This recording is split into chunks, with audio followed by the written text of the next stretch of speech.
Assalamualaikum warahmatullahi wabarakatuh. Perkenalkan, nama saya Salsabila Agusin Putri. Saya berasal dari Universitas Islam Negeri Sunan Gunung Jati, Bandung 2025 dengan program studi Hukum Pidana Islam. NIM saya 12530600056 dari kelas 1B HPI. Nah, pada kesempatan kali ini saya akan menjelaskan terkait dengan kana wa akhwatuha. Nah, kana wa akhwatuha ini artinya sendiri adalah kana dengan teman-temannya. Baik, kita langsung saja ke dalam pengertian. Bahwa pengertiannya adalah kana adalah fi'il nakis. Fi'il ini disebut juga fi'il nasik atau jamaknya nawasik. Disebut nasik sebab fi'il ini menghilangkan fa'ilnya atau tidak membutuhkan fa'il atau subjek disebutnya. Sebab fi'il ini menjelaskan waktu dan keadaan suatu benda dan tidak menunjukkan perbuatan yang membutuhkan subjek. Begitu. Nah, untuk fungsinya sendiri, pada fungsi kana wa akhwatuha itu terdapat 3. Yang pertama adalah kana dan kawan-kawan yang mengawali jumlah isimiah, yakni kalimat yang tersusun dari mubtada atau isim yang menjadi pokok kalimat dan juga khobar atau yang menjadi sebuah predikatnya. Pada poin kedua juga, pada mulanya mubtada dan khobar berakhiran rofa atau tanda aslinya adalah domah.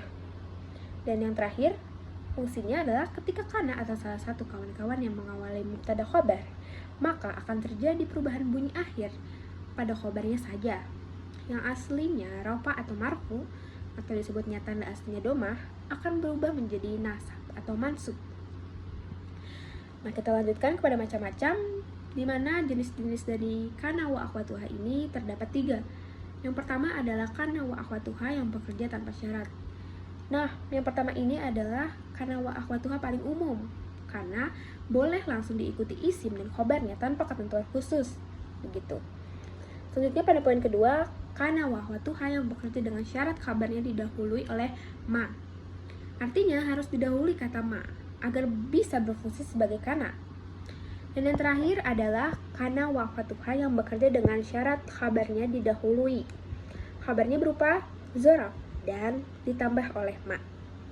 Nah, biasanya pada poin ketiga atau jenis ketiga ini menunjukkan makna waktu selama. Begitu.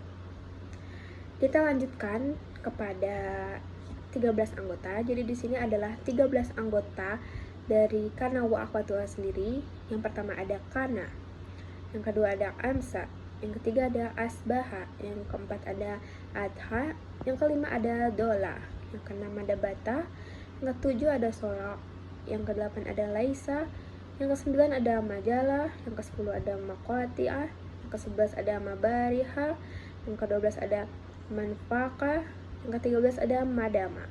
Begitu. Jadi ini adalah ke-13 anggota daripada kana wa akhwatuha itu sendiri. Kita lanjutkan kepada contoh. Jadi terdapat contoh sendiri, contoh dari Al-Quran dan contoh dari salah satu kitab. Nah, contoh saya sendiri saya mengambil berbunyi mazalal qadi adila, yang artinya seorang hakim tetap bersikap adil. Dimana kata jala itu termasuk kana wa akhwatuha karena didahului oleh kata ma di depannya, sehingga al-qadi itu menjadi isim kana dan adila menjadi khabar kana. Di sini ketahuan bahwasanya ada kata ma, jadi bisa dikatakan kana wa akhwatuha. Selanjutnya, contoh dari Al-Quran. Saya mengambil dari Quran surah An-Nisa ayat 96, yang mana bunyinya adalah wa kanallahu ghafurur rahim, yang artinya adalah dan Allah Maha Pengampun lagi Maha Penyayang.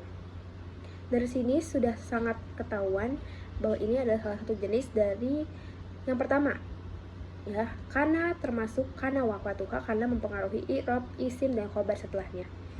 Jadi memang sudah ada kana gitu, jadi ketahuan bahwa ini adalah kana wa akhwatuha.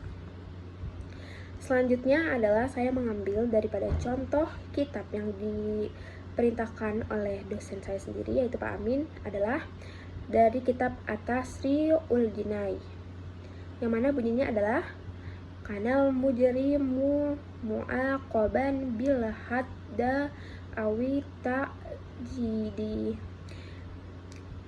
Artinya adalah dan seorang pelaku kejahatan dikenai hukuman berupa had atau ta'zir. Yang mana di sini sudah ketahuan bahwa di awalnya ada kana, jadi termasuk ke dalam kana wa akhwatuha. Dimana kananya itu sendiri itu berfungsi mengubah i'rab dalam kalimat, isim setelah kana dibaca rofa, dan khobar setelah kana dibaca nasab. Ini sesuai dengan pengertian yang tadi saya jelaskan. Lanjut kita i'rabkan daripada tadi ya, yang berasal dari kitab At-Tashri al-Jinai. Kita i'rabkan. Jadi di sini ada di sebelah kiri itu kata i'rabnya dan sebelah kanan ada kata keterangannya.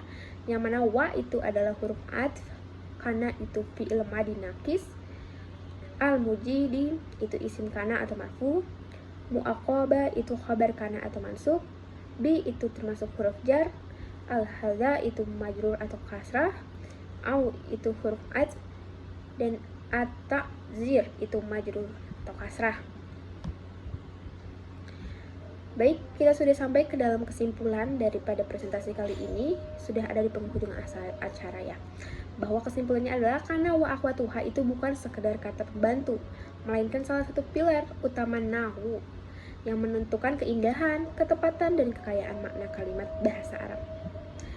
Baik, untuk kesan dan pesan saya sendiri, kesan saya kepada Bapak Amin selaku dosen bahasa Arab saya, selama 1 semester ini saya merasa puas diajarkan oleh Bapak karena pada dasarnya sendiri saya bukan dari latar belakang sekolah Islam seperti MAN atau pesantren.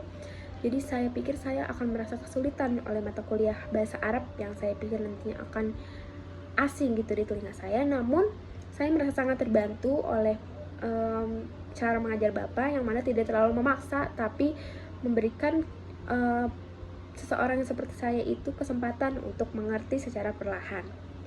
Pesannya adalah untuk Bapak, semoga Bapak saya selalu dan panjang umur dan selalu diberkahi karena telah memberikan ilmu kepada teman-teman saya semuanya.